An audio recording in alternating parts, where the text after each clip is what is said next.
എൻ്റെ ഒരു ഫ്രണ്ട് പറയുന്ന ഒരു പോയിന്റ് അങ്ങനെയാണ്, വണ്ടി തന്നെ ഗിയർ മാറുമെങ്കിൽ പിന്നെ നമ്മൾ എന്തിനാണ് കഷ്ടപ്പെടുന്നത് പറയും. ശരിയാണ്. അല്ലെങ്കിൽ ആദ്യം വണ്ടി ഓടിക്കുന്ന ആൾക്കാർ അത് പ്രശ്നമില്ല, കാരണം അവർ ഈ വണ്ടിയുടെ മാനുവലിൻ്റെ അല്ലെങ്കിൽ അടുത്ത ഗിയർ ബോക്സുകളുടെ ഒന്നും അവർ കാര്യങ്ങൾ അറിഞ്ഞിട്ടില്ല. വൈ മാനുവൽ ഈസ് ബെറ്റർ എന്ന വിജയകരമായ നാടകത്തിന് ശേഷം ഞങ്ങൾ അവതരിപ്പിക്കുന്നു ഓട്ടോമാറ്റിക് ട്രാൻസ്മിഷൻ്റെ ഗുണങ്ങളും ദോഷങ്ങളും. സിമ്പിൾ ആയിരിക്കും.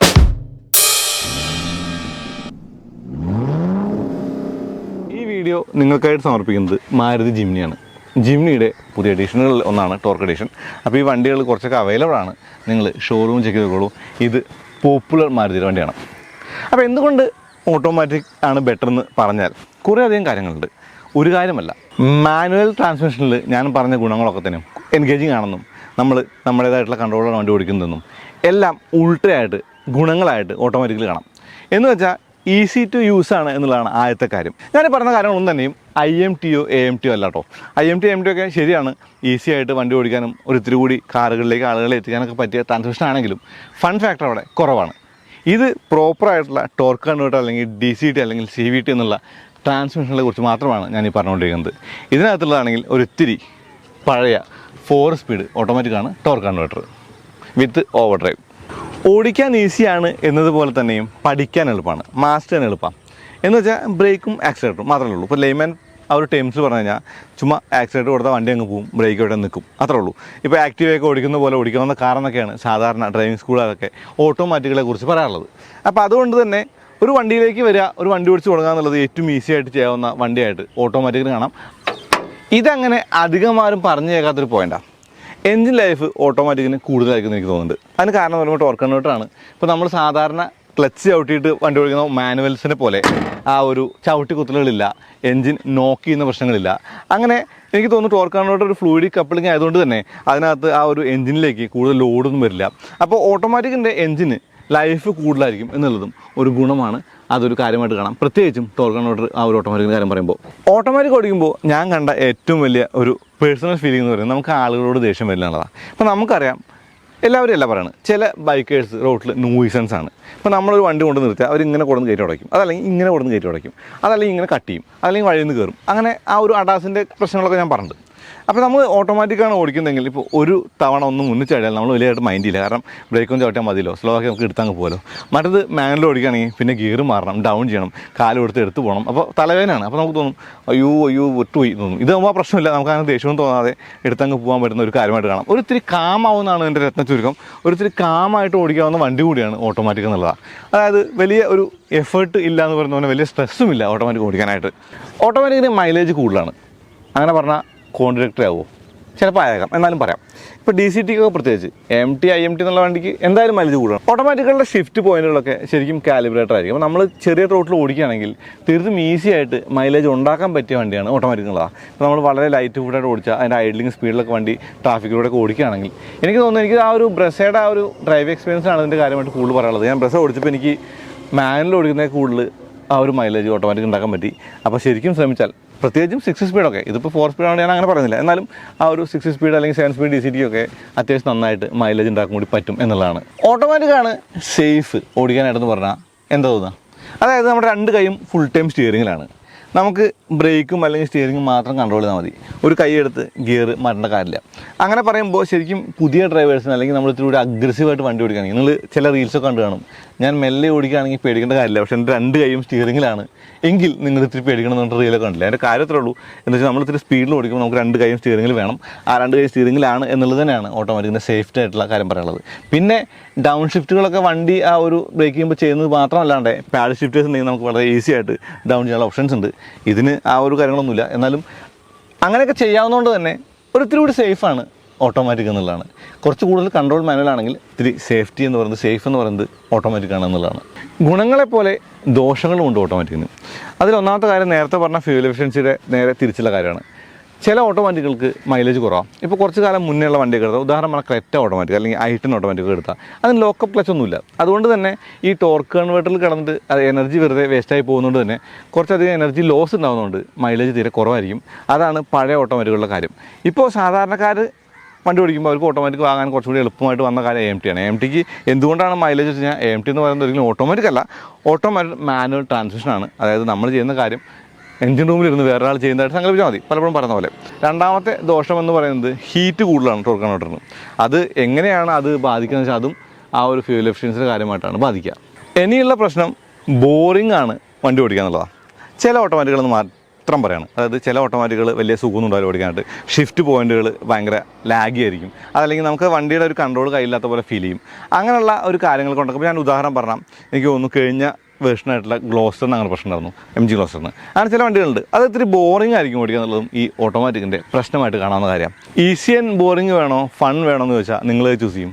ഞാൻ മിക്കവാറും ഫണ്ടായിരിക്കും ചൂസ് ചെയ്യുക. അടുത്ത പ്രശ്നം നമ്മുടെ കൺട്രോളല്ല എന്നുള്ളൊരു ഫീലിംഗ് ഉണ്ടാവും എന്നുള്ളതാണ്. ശരിക്കും കൺട്രോൾ തന്നെ ആയിരിക്കും, പക്ഷേ നമുക്ക് ആ ഒരു മാനുവലി റവ് മാച്ച് ചെയ്ത് ഡൗൺ ഷിഫ്റ്റ് ഒക്കെ ചെയ്യുന്ന കൈൻഡ് ഓഫ് എന്തൂസിയാസം ഉള്ള ആളുകളാണെങ്കിൽ നിങ്ങൾക്ക് ചിലപ്പോൾ ഓട്ടോമാറ്റിക് അത്ര ഇഷ്ടപ്പെട്ടോളന്നില്ല. പക്ഷേ എനിക്ക് തോന്നുന്നു ഹൈ എൻഡ് കാറുകൾ അല്ലെങ്കിൽ പാഡ് ഷിഫ്റ്റേഴ്സുള്ള വണ്ടികളൊക്കെ നമുക്ക് ഒരു പരിധി വരെ നല്ല ഫണ്ണെടുത്ത് ഓടിക്കാനൊക്കെ പറ്റും.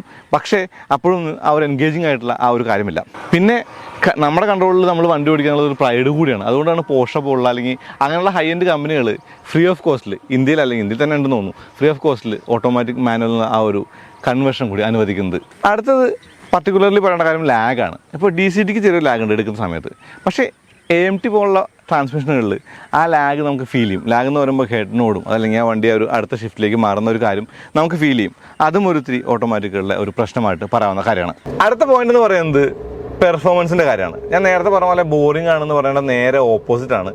അത്യാവശ്യം ഫണ്ണാണ് ഓട്ടോമാറ്റിക് എന്ന് വെച്ചാൽ. അപ്പോൾ നമ്മൾ ഒരു ക്ലച്ചൊക്കെ ചവിട്ടി ഷിഫ്റ്റ് ചെയ്യുന്നതൊക്കെ കൂടുതൽ വേഗത്തിൽ ഷിഫ്റ്റ് ചെയ്യാനായിട്ട് ഓട്ടോമാറ്റിക്കിന് പറ്റും. Think about DCT. അപ്പോൾ DSC എന്ന് വോക്സ്വാഗൺ പറയുന്ന ആ ഒരു ട്രാൻസ്മിഷനാണ്. അതല്ലെങ്കിൽ BMW ZF8 പോലുള്ള ട്രാൻസ്മിഷനൊക്കെ ഫ്രാക്ഷൻ ഓഫ് എ സെക്കൻഡിൽ ആ ഒരു ഷിഫ്റ്റിംഗ് നടക്കും. ഒരു മനുഷ്യന് ഒരിക്കലും അത്രയും വേഗത്തിൽ ഷിഫ്റ്റ് ചെയ്യാൻ പറ്റില്ല. അങ്ങനെ നോക്കിയാൽ പെർഫോമൻസ് ഓറിയൻറ്റഡ് ആയിട്ടുള്ള വണ്ടികൾ കൂടി ഓട്ടോമാറ്റിക് ആവുന്നതാണ് നല്ലതെന്നുള്ളതാണ്. ഇപ്പോൾ 4x4 ആണെങ്കിലും ഓട്ടോമാറ്റിക്കാണ് നല്ലത് പറയും. അതിൻ്റെ കാരണം എന്ന് വെച്ചാൽ ഇത് 4x4 ആണ്. ഇതിൻ്റെ ഷിഫ്റ്റർ എന്ന് പറയുന്നത് മാനുവൽ ഷിഫ്റ്റാണ്. ആ ഒരു 4x4ൻ്റെ ഹൈയും അല്ലെങ്കിൽ ലോയൊക്കെ ഇടുന്നത്. എന്നാലും ബാക്കിയുള്ള കാര്യങ്ങളൊക്കെ വണ്ടി നോക്കിക്കോളും. നമുക്ക് ക്ലച്ച് ചവിട്ടി അത്ര കഷ്ടപ്പെടേണ്ട കാര്യമില്ല. വളരെ കൺട്രോൾ നമുക്ക് കിട്ടുന്ന ഒരു കാര്യമുണ്ട്. ഇപ്പോൾ ഓഫ് റോഡ് ചെയ്യുമ്പോൾ രണ്ട് കൈയും സ്റ്റിയറിംഗിലാണെന്നുള്ളതും ഓട്ടോമാറ്റിക്കായിട്ടുള്ള ആ ഒരു ഷിഫ്റ്റിംഗ് ഒക്കെ നടക്കുന്നതുകൊണ്ട് നമുക്ക് അത്ര കാര്യമായിട്ട് അതിനെക്കുറിച്ച് ബോധർ ചെയ്യേണ്ടതെന്നുള്ളതുകൊണ്ടും ഓട്ടോമാറ്റിക്കാണ് ഓഫ് റോഡ് ചെയ്യാനും എളുപ്പം എന്ന് എനിക്ക് തോന്നി. അപ്പോഴും പ്യൂറിസ്റ്റ് അല്ലെങ്കിൽ ഒരിത്തിരി എന്തൂസിയാസ്റ്റുകളാണെന്ന് പറയുന്ന ആളുകൾ പറയും അല്ല ഓട്ടോമാറ്റിക് അല്ല മാനുവലാണ് നല്ലത്, നമുക്ക് നമ്മുടെ കൺട്രോൾ വേണം, ഷിഫ്റ്റ് ചെയ്യണം. ഇതൊക്കെ തന്നെയാണ് ഞാനും ആ വീഡിയോയിൽ പറഞ്ഞത്. അപ്പോൾ രണ്ടും തമ്മിലുള്ള ഒരു ചേഞ്ചസ് എന്ന് പറയുന്നത് ഓട്ടോമാറ്റിക്കും വേണം മാനുവലും വേണം, രണ്ടും കൂടി വേണം, അല്ലാതെ ഒരെണ്ണം മാത്രം പോരാ എന്നുള്ളതാണ് എൻ്റെ ഒരു പോയിന്റ്. എനിക്ക് പേഴ്സണൽ ചോയ്സ് എന്ന് പറയുന്നത് എൻ്റെ വണ്ടി എന്ന് പറയുന്നത് ഇപ്പോഴും ഓട്ടോമാറ്റിക്കാണ്. കാരണം എനിക്ക് ട്രാഫിക്കിൽ ഓടിക്കുമ്പോൾ ഇപ്പോൾ നല്ല സിറ്റി ട്രാഫിക്കിനകത്തൊക്കെ പോയിട്ട് ആ ക്ലച്ച് താങ്ങി കിടക്കുമ്പോൾ കാലിൻ്റെ മുട്ടുമായിരിക്കും. ഫോർഡിൻ്റെ ക്ലച്ചൊക്കെ ഭയങ്കര ഹെവിയാണ്. അതുപോലെ ഇപ്പോൾ നമ്മൾ ഓടിക്കുകയാണെങ്കിൽ തന്നെയും നമുക്ക് വളരെ ഈസി ആയിട്ട് ഒരു കൈ കൊണ്ട് ഇങ്ങനെ ഓടിച്ച് പാട്ടും പാടി ഓടിച്ച് പോകാൻ പറ്റിയ വണ്ടിയായിട്ട് ഓട്ടോമാറ്റിക് കാണാം. ഈ ഒരു കയ്യിൽ നമുക്ക് വേണമെങ്കിൽ എന്താ ചെയ്യാം, ആ ഒരു സ്നേഹിക്കുന്ന ആളുകളാണെങ്കിൽ രണ്ട് കൈയൊക്കെ പിടിച്ച് ഇരിക്കാം, അല്ലെങ്കിൽ നമുക്ക് മൊബൈൽ യൂസ് ചെയ്യാനൊന്നും പറയില്ല.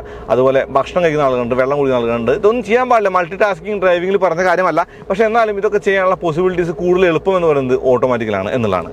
ഓട്ടോമാറ്റിക്കിൻ്റെ ഗുണങ്ങളെന്ന് പറയുന്നത് ഒരു മെയിൻ ഫാക്ടർ എന്ന് പറയുന്നത് നമ്മളെ കുറച്ചുകൂടി ലേസി ആക്കും, നമുക്ക് കുറച്ചുകൂടി ഈസി ആക്കും എന്നുള്ള കാര്യമാണ്. അത് വളരെ ഇമ്പോർട്ടൻ്റാണ്. കാരണം എൻ്റെ ഒരു ഫ്രണ്ട് പറയുന്ന ഒരു പോയിന്റ് അങ്ങനെയാണ്, വണ്ടി തന്നെ ഗിയർ മാറുമെങ്കിൽ പിന്നെ നമ്മൾ എന്തിനാണ് കഷ്ടപ്പെടുന്നത് പറയും. ശരിയാണ്, ഇപ്പോൾ ഓട്ടോമാറ്റിക് ആയിട്ടുള്ള അല്ലെങ്കിൽ ഓട്ടോമേഷൻ വന്നുകൊണ്ടിരിക്കുന്ന സമയമാണ് എല്ലാ കാര്യങ്ങളും. അപ്പോൾ ഓട്ടോമാറ്റിക് കാറുകളും അങ്ങനെ തന്നെയാണ്. അതിൻ്റെ കാര്യം നമ്മുടെ മാർക്കറ്റിലും കാണുന്നുണ്ട്. ഇനി ഓട്ടോമാറ്റിക് ഗിയർ ബോക്സുകളിൽ വിവിധ ചോയ്സസ് ഉണ്ടെന്ന് ഞാൻ പറഞ്ഞില്ലേ. ഇപ്പോൾ AMT IMT മാറ്റി നിർത്തിയാൽ തന്നെയും ടോർക്ക് കൺവേർട്ടർ അതല്ലെങ്കിൽ DCT അല്ലെങ്കിൽ DST, ഇപ്പോൾ സാധാരണ ഒരു വണ്ടിക്ക് ഉണ്ടാവുന്ന CVT ഗിയർ ബോക്സ്. CVT എന്ന് പറഞ്ഞാൽ അറിയാലോ, ശരിക്കും ആക്റ്റീവ പോലെ തന്നെയാണ്. കാര്യമായിട്ടുള്ള ആ ഒരു മെനക്കെടൊന്നുമില്ല. ശരിക്കും ഒരു ബെൽറ്റ് ഡ്രിവൺ ആണ്. രണ്ട് പുള്ളികൾ ആ ഒരു വലിപ്പ വ്യത്യാസം വന്ന് CVT എന്ന് പറയുന്ന പോലെ തന്നെ കണ്ടിന്യൂസ് വേരിയബിൾ ആയിട്ട് അല്ലെങ്കിൽ ആ ഒരു വേരിയസ് ആയിട്ട് ചേഞ്ച് ചെയ്യുന്ന ഒരു കാര്യമാണ്. ടോർക്ക് കൺവേർട്ടർ എന്ന് പറയുമ്പോൾ ശരിക്കും ട്രഡീഷണൽ ഗിയർ ബോക്സ് ആണ്. പഴയ കാലത്ത് അമേരിക്കൻ മസിൽസ് മുതൽ ഇങ്ങോട്ട് എല്ലാ വണ്ടികളും കാണുന്ന ആ ഒരു ഗിയർ ബോക്സ് ആണെങ്കിൽ ഒന്ന് മാരുതി 800 പഴയ മാരുതി 800 നമ്മൾ കണ്ടിട്ടുണ്ട്. ഇപ്പോൾ അന്ന് ഇന്ദിരാഗാന്ധിയുടെ സമയത്തൊക്കെ നമുക്ക് അറിയാം ആ ഒരു ഹാൻഡിക്യാപ്ഡ് ആയിട്ടുള്ള ആളുകൾക്ക് വേണ്ടി ഇറക്കിയ ഓട്ടോമാറ്റിക് ഉണ്ട്. ഇത് ഒരു ഇത്തിരി എൻജിൻ ഓട്ടോമാറ്റിക് ആണെന്ന് പറയാം. കാരണം ഇത് ഓവർ ഡ്രൈവ് ഉണ്ടെങ്കിൽ ഇത് 4 സ്പീഡാണ്. അതുകൊണ്ട് തന്നെ ഫ്യൂൽ എഫിഷ്യൻസിൻ്റെ ഒരു കാര്യത്തിൽ ഇത്തിരി കുറവാണ്. പക്ഷേ 6 സ്പീഡ് ആണെങ്കിൽ ആ ഒരു മാരുതിയുടെ തന്നെ ആ ഒരു ഫ്യൂൽ എഫിഷ്യൻ്റ് ആയിട്ടുള്ള ഒരു ഗിയർ ബോക്സ്. അപ്പോൾ ആ ഒരു കാര്യത്തിൽ കോൺട്രിബ്യൂഷൻ വന്നു. അതായത് ഫ്യൂൽ എഫിഷ്യൻസി കൂടാനും കുറയാനും ചാൻസ് ഉണ്ട് ഓട്ടോമാറ്റിക് എന്നുള്ളതാണ്. മൊത്തത്തിൽ എൻ്റെ ഒരു പോയിന്റ് എന്ന് പറയുന്നത് വളരെ കുറച്ച് കാര്യങ്ങൾ മാത്രം കൺസിഡർ ചെയ്താലും കൊടുക്കുന്ന കാശ് ഒരിത്തിരി കൂടുതലാണ് എന്ന് കണക്ക് കൂട്ടി. മൈലേജ് കുറച്ച് കുറവാണെങ്കിലും നമ്മുടെ ECT ടു യൂസ് എന്നുള്ള ആ ഒരു കാര്യത്തിലും അതല്ലെങ്കിൽ നമുക്ക് ഓടിക്കാൻ എളുപ്പമാണെന്നുള്ളത് നമ്മുടെ ജീവിതം കുറച്ചുകൂടി ഈസി ആക്കുന്ന കാര്യത്തിലും ഓട്ടോമാറ്റിക്കിന് അതിൻ്റേതായ ഗുണങ്ങളുണ്ട് എന്നുള്ളതാണ്. അപ്പോൾ എല്ലാ കാര്യങ്ങൾക്കുള്ള പോലെ ദോഷങ്ങളും ഞാൻ കണ്ടു, അല്ലെങ്കിൽ ഞാൻ പറഞ്ഞു. ആ ദോഷങ്ങളൊക്കെ തന്നെയും നമുക്ക് ഈ ഒരു കാര്യം വെച്ച് മാറ്റിയെടുക്കാവുന്ന കാര്യമാണ്. അതുകൊണ്ടൊക്കെ തന്നെയാണ് AMTക്ക് ഇത്രയും ഒരു സ്വീകാര്യത നമുക്ക് ഇന്ത്യയിൽ കിട്ടിയിട്ടുള്ളത്. കാരണം എനിക്ക് തോന്നുന്നു മറ്റു പല കൺട്രികളിലും ഉപേക്ഷിക്കപ്പെട്ട ഒരു ട്രാൻസ്മിഷൻ മെത്തേഡാണ് ഈ ഒരു AMT എന്നുള്ളത്. നമ്മൾ ഇന്ത്യയിലേക്ക് വന്ന് വളരെ ലേറ്റ് ആയിട്ടാണ്, എന്നാലും ആളുകൾ സ്വീകരിച്ചു. കാരണം അവർക്ക് അല്ലെങ്കിൽ ആദ്യം വണ്ടി ഓടിക്കുന്ന ആൾക്കാർക്ക് അത് പ്രശ്നമില്ല. കാരണം അവർ ഈ വണ്ടിയുടെ മാനുവലിൻ്റെ അല്ലെങ്കിൽ അടുത്ത ഗിയർ ബോക്സുകളുടെ ഒന്നും ആ ഒരു കാര്യങ്ങൾ അറിഞ്ഞിട്ടില്ല. അപ്പോൾ ഫസ്റ്റ് എടുത്ത് ഓടിക്കുന്ന ഓട്ടോമാറ്റിക് AMT ആണെങ്കിൽ തീരെ പ്രശ്നങ്ങളില്ല. എങ്ങനെ നോക്കിയാലും ലൈഫ് ഈസി ആകുന്ന കാര്യങ്ങളെ നമ്മൾ സപ്പോർട്ട് ചെയ്യണം എന്നുള്ളത് മാത്രമല്ല, ഒരുത്തിരി ഫൺ ഫാക്ടറുള്ള ഒരുത്തിരി പറന്ന് പോകുന്ന വണ്ടിയായിട്ട് ഈ പാഡ് ഷിഫ്റ്റേഴ്സൊക്കെ ഉള്ള വലിയ വണ്ടികൾ നമ്മൾ കാണുന്നുണ്ടും, ഇപ്പോൾ സൂപ്പർ കാറുകളും സ്പോർട്സ് കാറുകളും ലക്ഷറി കാറുകളെല്ലാം ഓട്ടോമാറ്റിക്കുകൾ മാത്രമായിട്ട് വരുന്ന വണ്ടികളുണ്ട് എന്നുള്ളതുകൊണ്ടും ഓട്ടോമാറ്റിക്കിന് നല്ല ആ ഒരു റിലവൻസ് ഉണ്ട്. ഓട്ടോമാറ്റിക്കാണ് ബെറ്റർ എന്ന് ആ ഒരു ഗണത്തിൽ പറയാം. പക്ഷേ നമ്മുടെ കൺട്രോളിൽ വണ്ടി ഓടിക്കണമെങ്കിൽ നമുക്ക് നമ്മുടേതായിട്ടൊരു ഫീൽ വേണമെങ്കിൽ, ഇപ്പോൾ അമേരിക്കയിലൊക്കെ ജീവിക്കുന്ന ആൾക്കാർ പറയുന്ന കാര്യം എന്ന് പറഞ്ഞാൽ ഷിഫ്റ്റ് അല്ലെങ്കിൽ സ്റ്റിക്ക് ഷിഫ്റ്റ് എന്ന് പറയുന്നത് അറിയാമെന്ന് പറയുന്നത് തന്നെ വലിയ കാര്യമാണ്. അങ്ങനെ നോക്കുമ്പോൾ മാനുവലിന് അതിൻ്റെതായ പോയിന്റ്സ് ഉണ്ട്. അപ്പോൾ രണ്ട് ഗിയർ ബോക്സുകൾക്കും അതിൻ്റെതായിട്ടുള്ള കോൺസും പ്രോസും ഉണ്ട്. അപ്പോൾ എൻ്റെ ചോയ്സ് എന്ന് പറയുന്നത് ഒരു ഡെയിലി ഡ്രൈവർ എന്ന നിലയ്ക്ക് ഓട്ടോമാറ്റിക്കും, അതല്ല ഇപ്പോൾ ഇടയ്ക്കൊന്ന് എടുത്ത് ഓടിക്കാൻ പറ്റിയ ഒരു സ്പോർട്സ് കാറൊക്കെ മേടിക്കാൻ കഴിവുണ്ട് ആ ഒരു ലെവലിലെത്താണെങ്കിൽ ആ ഒരു വണ്ടി മാത്രം മാനുവലും എന്ന നിലയ്ക്കാണ്. എന്നാലും AMTയോടും IMTയോടും വലിയ മമതയൊന്നുമില്ല. അപ്പോൾ അത്രേ ഉള്ളൂ. അടുത്തതായിട്ട് വീണ്ടും വരാം. അതുവരേക്കും നന്ദി, നമസ്കാരം.